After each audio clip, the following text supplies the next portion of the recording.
The report actually says, Neil, that the spare capacity is just 2% of demand and shrinking fast. I know in the past, and we also spoke to Fatih Birol, telling us that you're not actually thinking of tapping into your emergency reserves, but these are alarming numbers. Would they make you reconsider?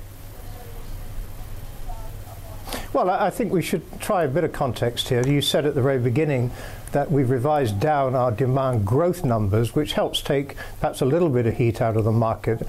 On the other side of the balance, what we have seen as we approach the onset of the US sanctions against Iran is that there has actually so far been a very large increase in supply from other producers, led by Saudi Arabia and Russia, Iraq, the United States.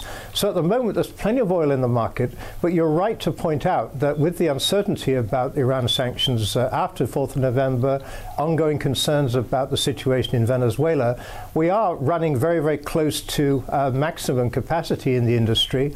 We said in our oil market report this morning that the industry is running flat out. And because it's flat out, that is likely to mean that prices will be supported at relatively high levels.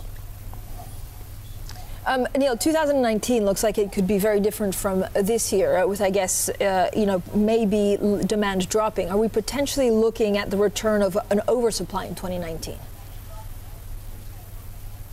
Well, that is possible. But again, as far as supply is concerned, we just have to wait and see what the final impact of the Iranian sanctions are, and also what happens in Venezuela, and whether other countries that still have some spare capacity, Saudi Arabia being the most prominent, whether they increase their output too. So yes, 2019 is shaping up to possibly being in a situation where supply is plentiful, but there's a lot can happen yet between now and the beginning of the year, and I think we're going to hold fire on calling an oversupply for 2019 just yet. Neil, what's the big discrepancy between what traders say the oil price will go and the fact that OPEC is actually saying they're just not seeing enough demand? Who's right? Well, I'm not a trader. I've never been a trader. I never will be a trader.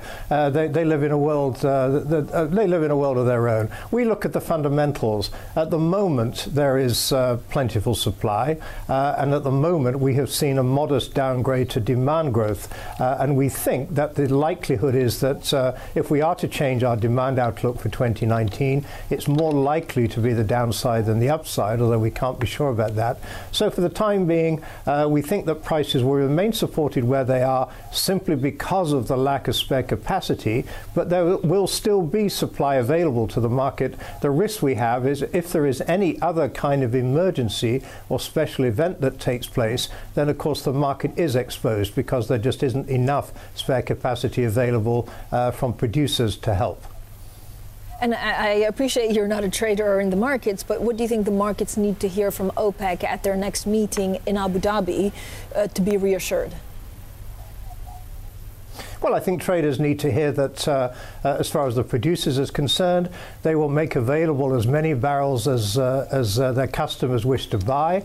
That has been a position stated very regularly by Saudi Arabia, amongst others, and they will supply barrels to the maximum of their capacity. And that is the best they can do. And I think that should be a message to traders that producers take seriously maintaining stability of supply, and they also take seriously the fact that it is not in anybody's interest for oil prices to rise to dangerously high levels. If President Trump actually unilaterally taps America's strategic petroleum reserves, would that help things or make matters worse? Well, it would be an increase in supply. So in some respects, if we are looking for more supply, then that is a contribution. The United States Strategic Petroleum Reserve is at a very high level. There are already, of course, as you may know, sales from the SPR taking place under laws that were passed, I think, during the Obama administration. So there's already a limited drawdown taking place. And it's a matter for the United States to decide if it wishes to draw down the SPR any further. It belongs to them. They have the right to take that decision should they see fit.